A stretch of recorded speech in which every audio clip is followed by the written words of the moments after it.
everyone, I'm going to do a tour of my sewing room as I've had so many questions about how I store things and where they are.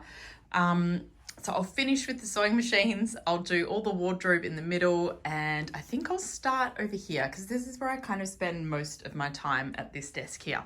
But just to let you know, I do also have a giant window here, and this is my work from home space, but I don't really use this space much for sewing. So we'll concentrate on the other three walls. So starting up here, this is where I keep just like all my my Sharpies, my pens, my paper scissors, and a few bits and bobs for sewing, but the things I probably don't use very often. Here I've got all my notebooks. This is where I plan a lot of my sewing stuff. Look, I also have a bunch of recipes here, and I keep all my live notes that I do here as sort of just a collection of all my live notes. So over here I have the things that I use all the time for sewing. So my pens, my clippers, my measuring tape, scissors, like these are my go-to items that I just need absolutely all the time, mostly in this one here. I do keep all my scissors there and my needles when I'm doing any basting and hand stitching over here. And I keep pins here in these big magnetic dishes.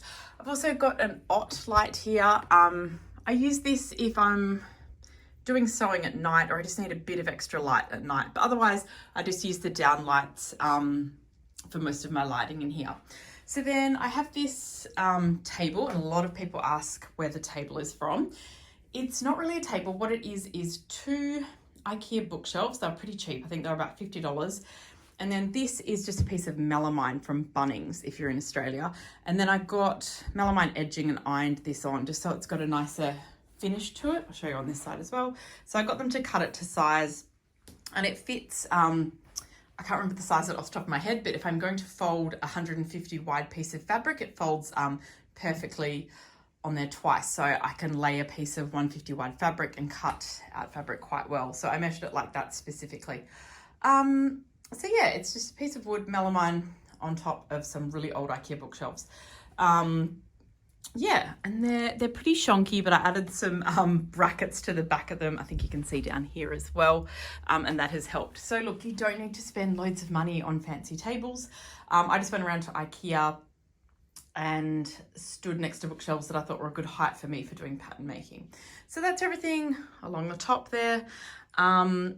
And you did probably see my bins there. I just wanted to show you. I do keep a fabric bin because I give them my old offcuts to my childcare where my kids go, and then I have just like a normal paper bin there. Yes, that's a paper aeroplane. Sorry to my son, I've thrown out one of them. We have a billion. So I'll start from the top left. I've had these boxes, I think I worked out for 17 years. Someone asked me where I got them. They love the little metal edging on them. But yeah, 17 years ago from IKEA, you can't get them anymore, but I'm sure you can get something similar.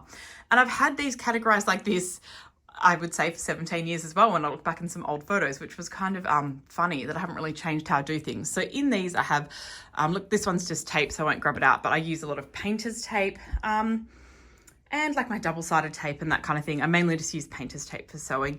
Then in here, tracing, so that's all my tracing paper. So this kind of chalky, waxy paper and the little tracing wheel I use for that. Now I keep that just on its own because it's not something I use a lot, and I just don't want it to get mixed up with other things. When I need it quickly, it's just there and I can grab it. I also have a box of ribbon, which quite literally is just a bunch of ribbon I've collected over the years. Ooh, this is slightly hard to do with one hand, but I'm going to do it. Then one for binding, so all my bias binding packets here like this. So these are the sort of things I need to grab for sewing more than anything. That's why I've got them categorized in these boxes, and they're kind of big items. Zips, look, that's pretty self-explanatory, but I'll show you anyway. Lots of zippers and invisible zippers there. And then elastic. Lots of elastic. So they are the top boxes that kind of run along there. So like I said, they're for my bigger items. I just found they were taking up too much space in drawers, so I preferred to keep them in these little boxes here.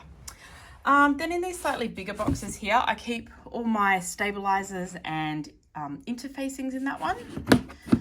And here I think I do have a bit more stabilizer and interfacing.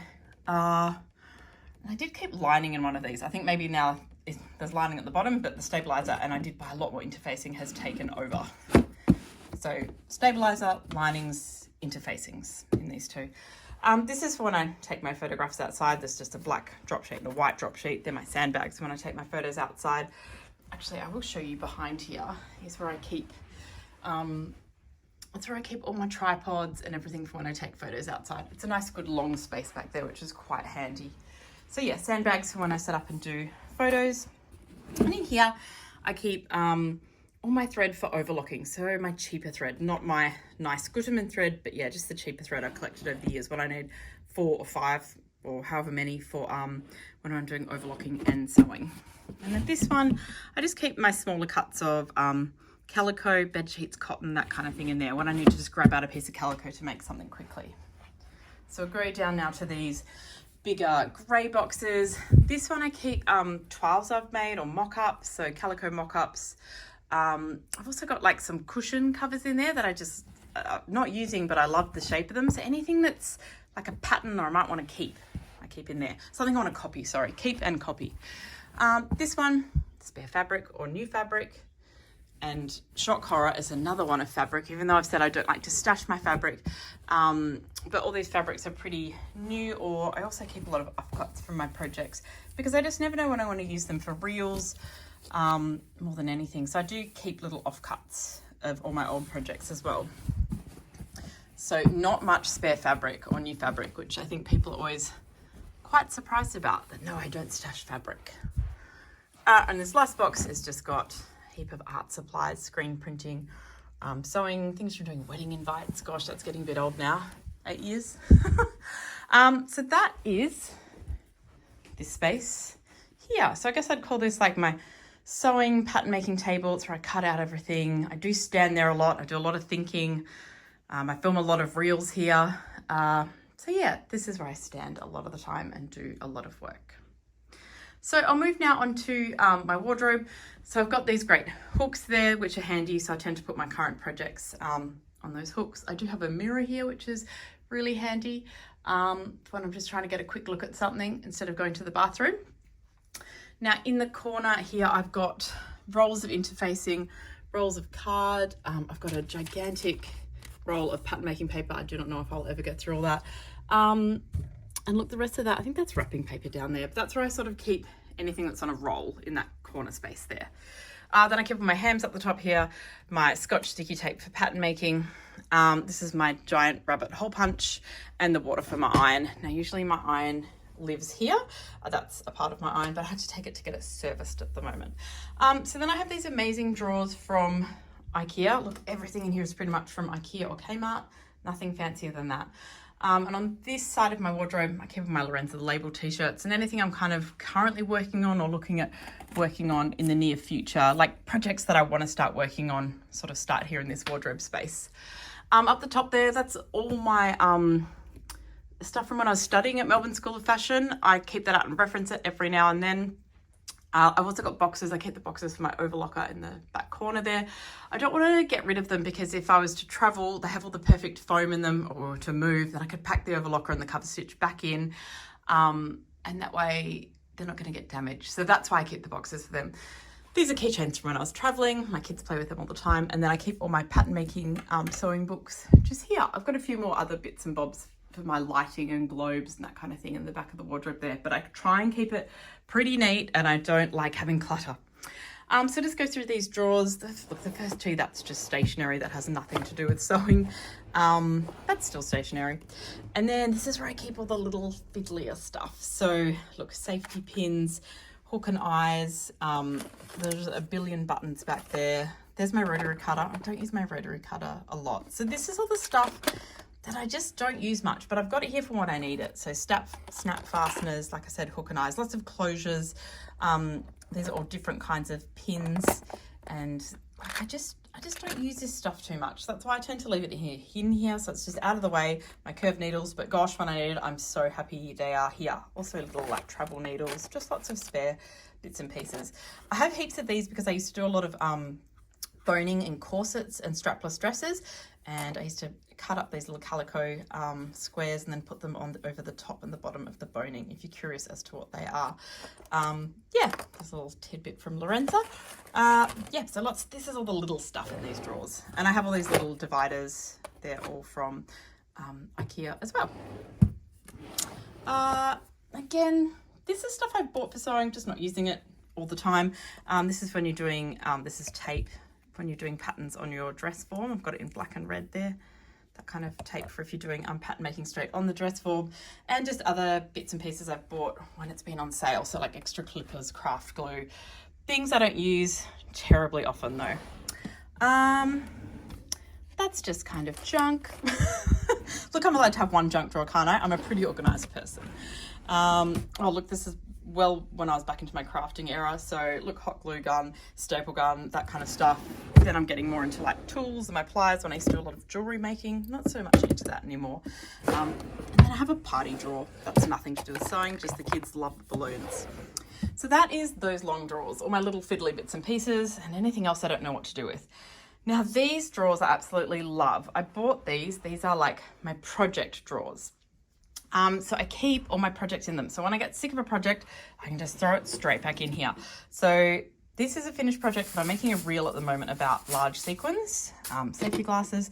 So I guess that's a real project in that one. I'm still doing my curved waistband on this skirt, so that's why that's got a whole drawer. I also need to practice the zip with some tearaway interfacing. So look, it's taking up 2 drawers at the moment, but it's because I don't have any other projects on, which is great. They're just my sheets when I'm taking photos as well.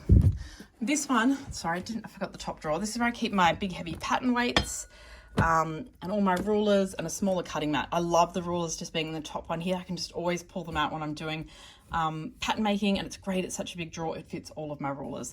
So they are probably my favorite drawers in this room. I love just having all my projects put away because I work from home. I really like being able to just have everything put away when I'm working. So it's just out of my way. It doesn't look messy. So that is one side of the wardrobe.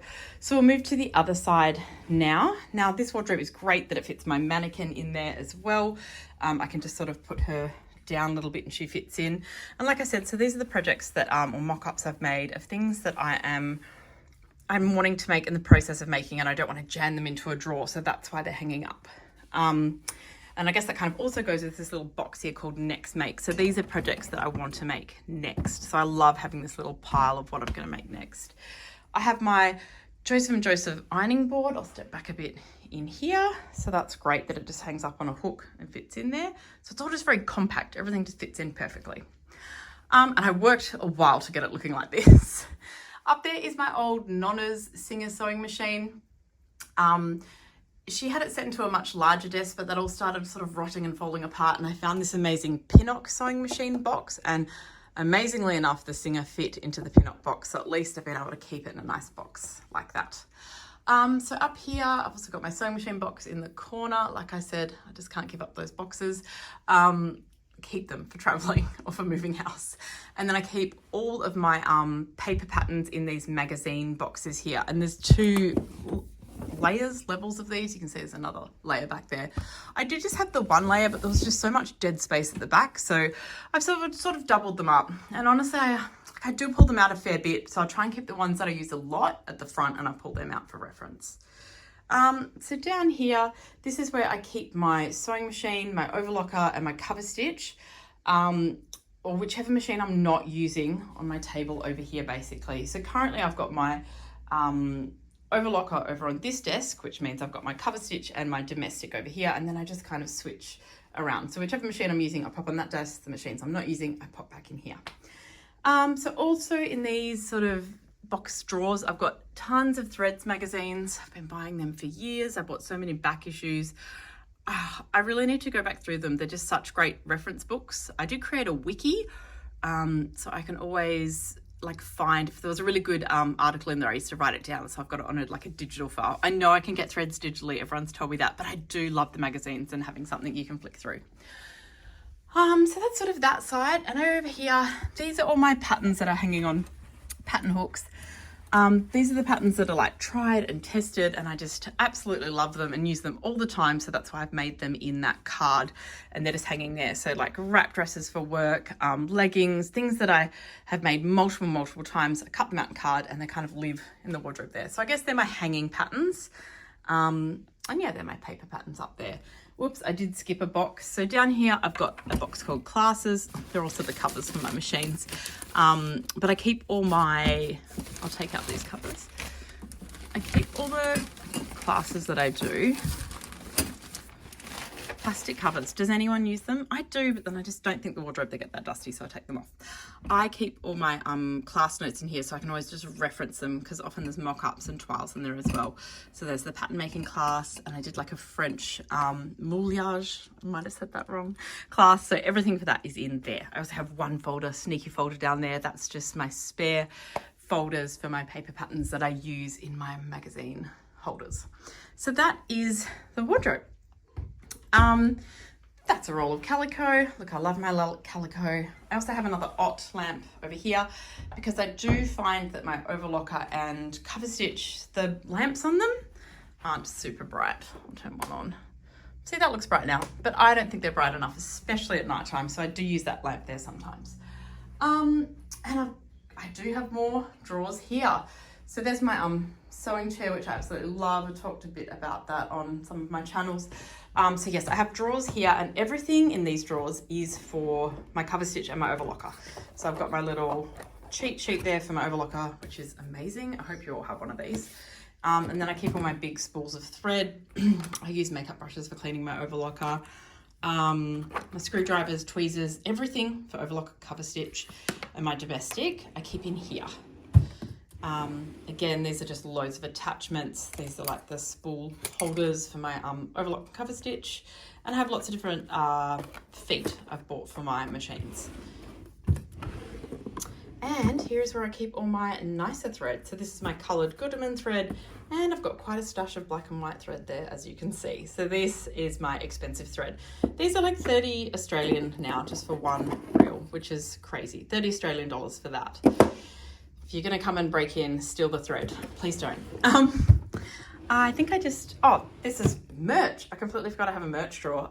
So I've got little Lorenza label stickers, scissors. These are things I sell on my website. Keychains, because I always keep one of these keychains on my keys, because you always need a measuring tape. And then I have these little cards I've made, gift cards. So, you know, you're welcome to hop online, hop onto my website and buy any of that.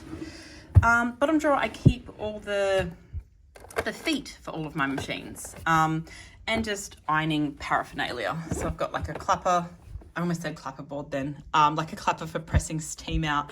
I have this fancy thing to put on my iron for fine fabrics and silks and stuff. I've never used it in 7 years. And then I have this amazing lint remover, which is featured in some of my reels because I use it before I vacuum my carpet. Don't look at my carpet, it is dirty right now. So yeah, I keep all my, I love having just all my junk and the cords and the feet in here. And it's convenient because my cover stitch and overlocker have the same cord, because they're both baby lock. I only ever need to keep one cord and one pedal out. So the other one just kind of lives in the drawer because I don't really need it. So that's quite handy. So then the last thing over here is just my Juki Industrial. So that is a industrial machine. It comes set into the table like this. A few people have said, where did you get the table for it? It comes like that, which is amazing. There's a gigantic pedal, and that's like the knee lift. I did ask for my machine with a knee lift because I'm very used to it. Even though it does have an automatic one, I do like having the flexibility of being able to lift it with my knee as well. Now I've shut my drawers, cupboards, so everything looks nice and neat. So I'll just give you, I guess, one more pan. So there's my lovely workspace where I work during the day. There is my Juki Industrial where I keep my other machines. You saw everything in my wardrobe, which is now nice and clean. So I guess you can get just an idea of how neat I like things. Look, I'm not over the top neat freak. When I'm working, it's messy, but I do love just having a nice, clean, wide space for working. So that is a tour of my sewing room. I hope you really enjoyed it. Yeah, thanks for watching.